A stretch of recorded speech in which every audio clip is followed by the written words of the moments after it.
The India-US economic relationship is one of the defining business relationships of the 21st century.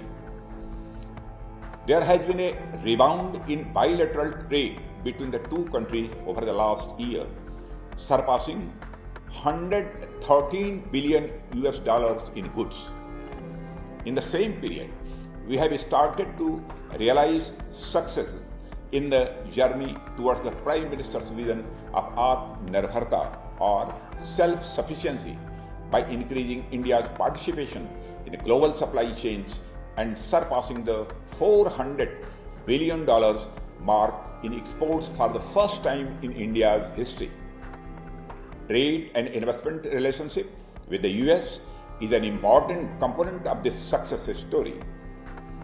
In the context of this increasing trade, the India-US Trade Policy Forum discussions to expand bilateral trade, remove market access barriers, and improve ease of business become increasingly important.